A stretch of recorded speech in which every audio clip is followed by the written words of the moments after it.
Hey guys, welcome back to the Horror with your hostess with the most, Jennifer, as always. So we are continuing our Friday the 13th binge marathon franchise review. We are going to be talking about part 4 today, part 4. So part 4, I have to say part 4 is one of my favorite sequels of the franchise. It's done pretty well. Although today, as I was kind of, watching it and everything, taking little notes, there's so many inconsistencies in this entire franchise. I know it's always been kind of said that Friday the 13th is not really known for its continuity,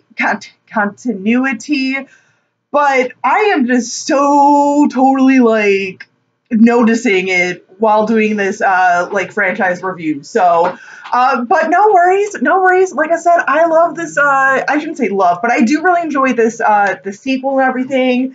Terrific little cast. I feel like it's one of the, I would have to say besides the remake, this one I feel like has quite a few already established stars or future stars from this movie.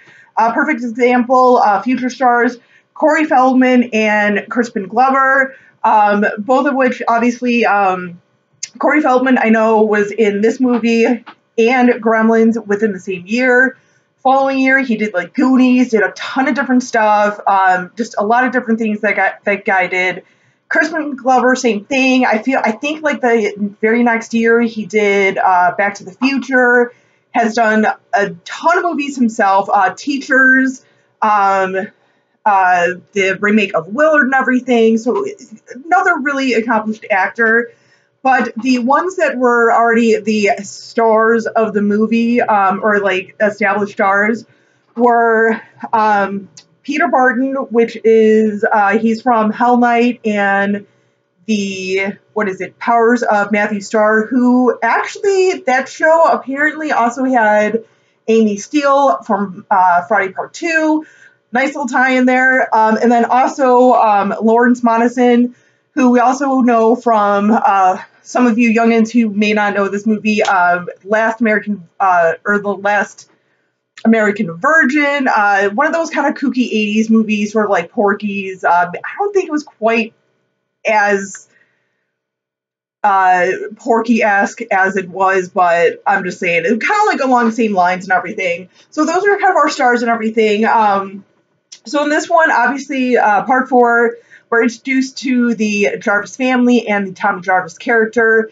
Tommy obviously being played by Corey Feldman. He did a terrific job in this and everything. I feel like this is one of his, I don't know, I shouldn't say better performances, but this is definitely one that I do enjoy him in, even though he's a little annoying at times, but he still does an amazing job, I think.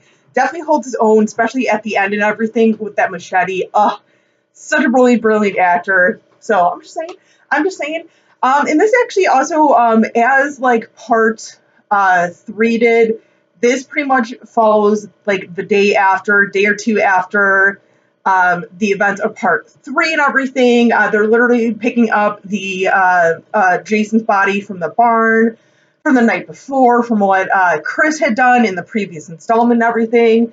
And something that I never really picked up on before or noticed is one of the lines from, I think it was one of the paramedics or whatever, or ambulance drivers. He had said, what did he say? Oh, this time they got him. Because one of the other paramedics were like, oh my God, and he says this line, they finally got him or something. Is this a common thing? I know this is the 4th installment, but when you think about it, like I said, 2, 3, and 4 are over the span of a weekend. Was Jason really out there killing people in the previous 5 years we didn't know about?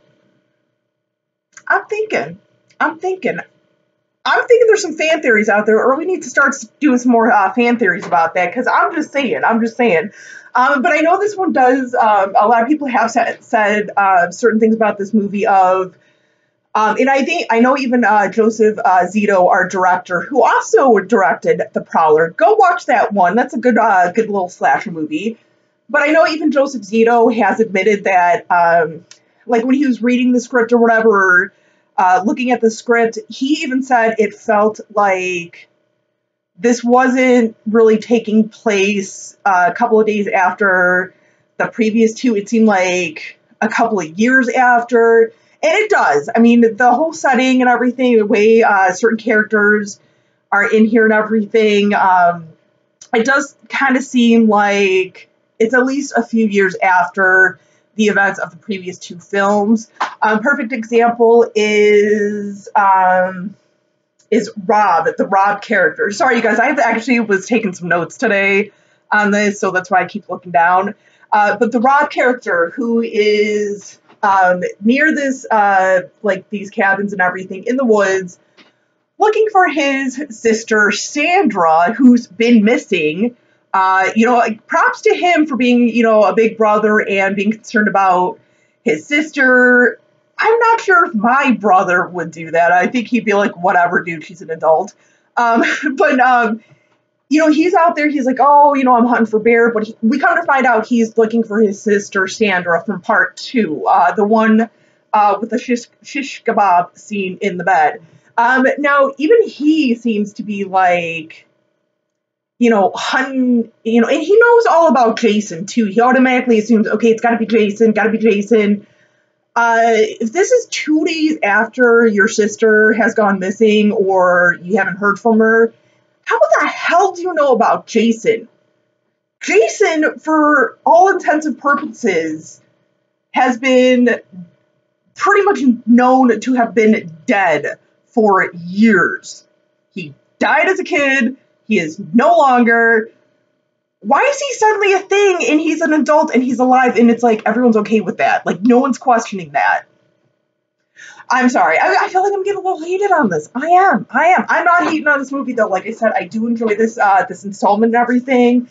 But yeah, it seems so weird, and I think I was more kind of focusing on that while I was watching it because I never, for years, like I said, I've always been hearing, the continuity issues in this series and everything. I never really paid attention to it because I would just kind of watch them for what they were. But now doing these reviews for each one, I am noticing every little thing. I'm just saying.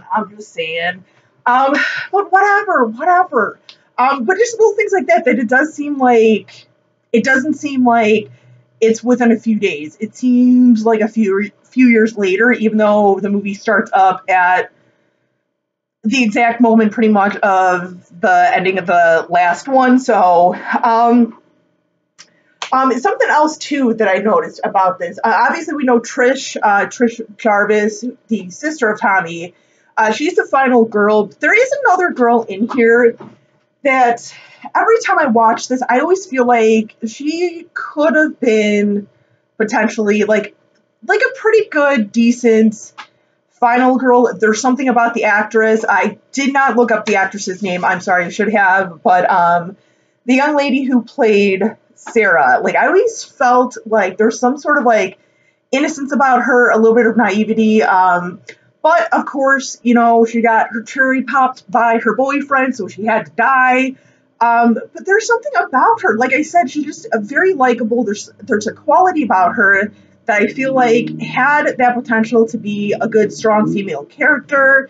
It's a shame they did kill her off because I think it would have been kind of cool to see her pop up like the last reel and help save Tommy and Trish. I mean, I would be okay with like 2 final girls if they were both strong women. Trish, I think, is a great final girl. I have nothing against her. I like her. She is one of my favorable ones. Not quite up there with Alice or Ginny, but I do enjoy her. She definitely does not annoy me like Chris did in part 3.